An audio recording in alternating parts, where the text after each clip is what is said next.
This is a follow-up on our essay about big ideas and how most of big ideas are narratives, and the real ideas are those that can be validated through happy customers. So we're going to have more in-depth conversation about some of the points that we're making in this essay. It's quite a long essay and quite a long episode that we did to introduce the essay. So what we're going to do is just have occasionally pick some of those concepts and talk about them more in depth. And in this case, we're going to talk about the fact that inflation is not a monetary phenomenon, that we've been misled by Keynes and Friedman for over 100 years to think that somehow inflation is money driven and that we should just, somehow control money, or gold bucks think that gold or Bitcoin just takes care of it. Inflation is a political, societal, economic phenomenon. What we mean with that is a very simple example. If you have inflation because of immigration, because more people move to an area and therefore demand more housing, more goods and services, and on the other hand also work for less money, so that increases inflation dramatically for the people who have been living there, because the way we measure inflation is by the time it takes you to afford something. That's the real inflation. That's the kind of inflation that everybody cares about. And that is independent of money. So we want to talk about this concept a little bit more in depth. This is Not Even Wrong podcast. It's February 13th, 2023. This is Krim Delco. This is the second episode today, no updates. We are up for the year 60.2%. The market's up 7.4%. We're outperforming by 52.8%. Inflation is not a monetary phenomenon. Milton Friedman and Keynes have been misleading us for over 100 years because we believe that somehow Keynesian politics and then the Milton Friedman response to that and all of that stuff is relevant when it comes to inflation. We're going to isolate this conversation just about inflation, okay? This is not about policy. This is not about the impact of, let's say, the Federal Reserve and money printing on the economy. All of these things have impact. We're not denying that. But inflation as a concept, as a real life, every day it impacts my life type of concept, is driven by other factors, by real factors, by policy, by decisions, by laws, by institutional frameworks. That's what inflation really means for people. So in other words, you can have the gold standard, or you can have a Bitcoin standard, or the dollar standard, or the peso standard. It doesn't matter.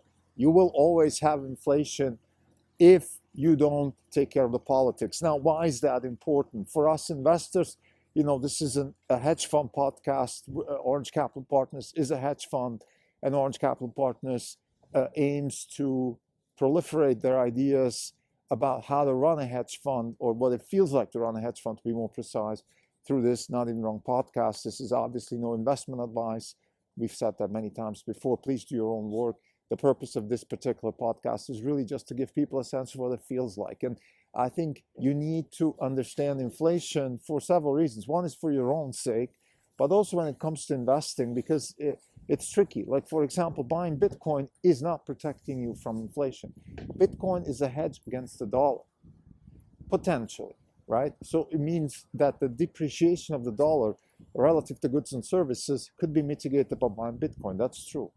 But it's not a hedge against inflation. Inflation is measured by the time it takes you to afford something. So first, when you look at inflation, you need to understand, okay, what is it you actually want to do? What is it you want to buy and sell? What is it you want to buy, right? What are the things you really need? You need housing, you need education, you want to travel, clothing, food, so on and so forth. And then you look, okay, how long does it take me to afford all these things? And then you start making decisions. And the hedge against inflation for any person is almost always driven by questions of ingenuity, innovation, risk-taking.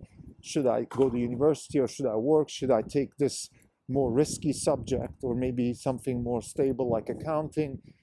Those are the kinds of questions, because in the end, it's always going to be driven by how long does it take me to afford something. So I want to use a stable profession of accounting. I'm going to get a job, so there's a high safety factor here. However, I'm going to not make a lot of money because everybody else can do the same thing. It's not very competitive, and therefore it's going to take me longer to afford my house. If I have some capital, what should I do with the capital? Well, I could invest in my own education, or I could buy Bitcoin, or I could buy Tesla. The question, of course, with Tesla is, well, if I have higher expected returns, it's going to take me a lot less longer to buy a house than if I buy Bitcoin. So those are all the processes that you go through anyway. I mean, we're not saying you should or you should. I think everybody, your grandma, anybody who has a sense for money, and I think this is actually something that Safri Namus talks about a lot. I think you really should have this type of stuff in school.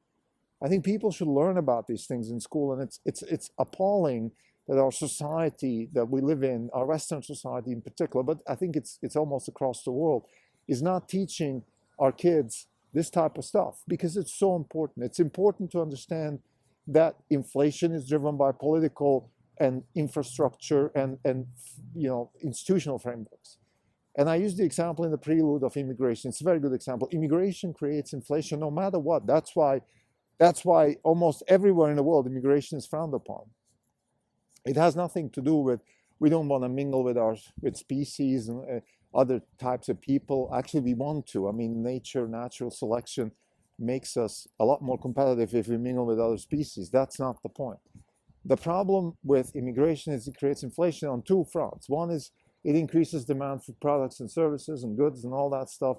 And second, it lowers wages. So that means it takes you longer to afford whatever you want to buy.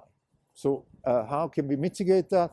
Bitcoin is not going to help. What's going to help is change the zoning laws, make labor laws more flexible, increase investment into your community. I mean, that's what, let's say, some people are doing in the United States, in Texas in particular, and in Florida. One way to mitigating immigration is just to have very, very pro-business type investment policies. So there's more jobs for people, and therefore also the wages don't go down. So those are the kinds of things you really have to do to mitigate inflation. Bitcoin is not going to protect you from inflation. I think I've said it now many times, and I'll say it again. Bitcoin is a hedge against the dollar. Bitcoin is not a hedge against inflation. I think this idea has several legs. One is, of course, it relates to an individual and them or her way of dealing with inflation. What does that really mean if I live in a country that has very flexible, adaptive laws and infrastructure, and like say Switzerland is that kind of place, then I am a little bit more safe in terms of inflation. I think it still comes down to mostly what you want to do is increase your competitiveness, make yourself more flexible so you can move to a place, let's say, if your living costs go up, you can go somewhere else where there's not that much demand. So things along those lines, I think we all do them instinctively.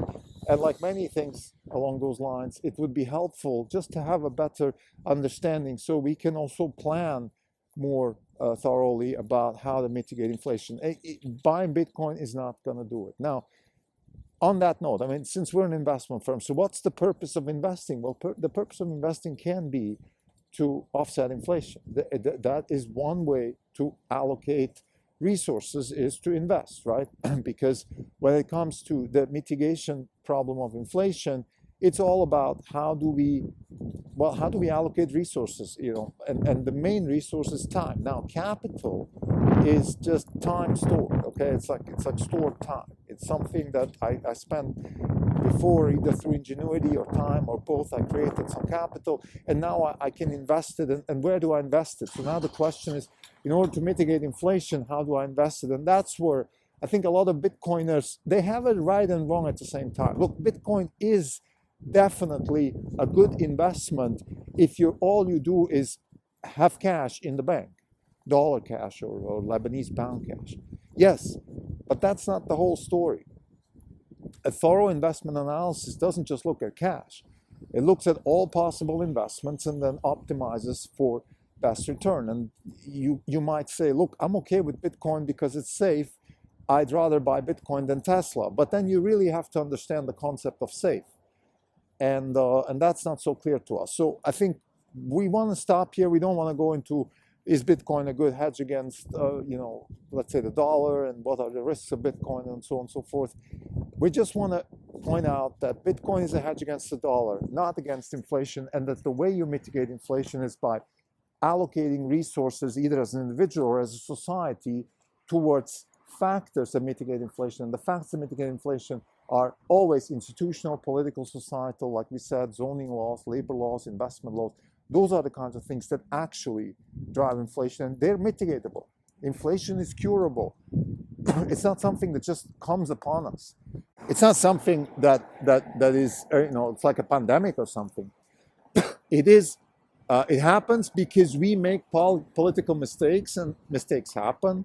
It's hard to predict the future, so sometimes we misallocate our institutional framework relative to what we're exposed to. If we have a flood, we don't have a harvest, inflation happens, that's fine. So we have to change that dynamic. We have to do things that mitigate the flood risk and so on and so forth. It is always in our own hand.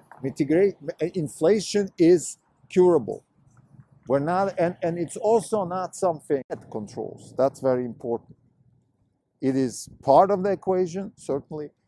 But again, inflation is a function of our institutional framework, of our policies, of our laws, and very often on the individual level of your appetite for ingenuity, for risk, and creativity. Thank you.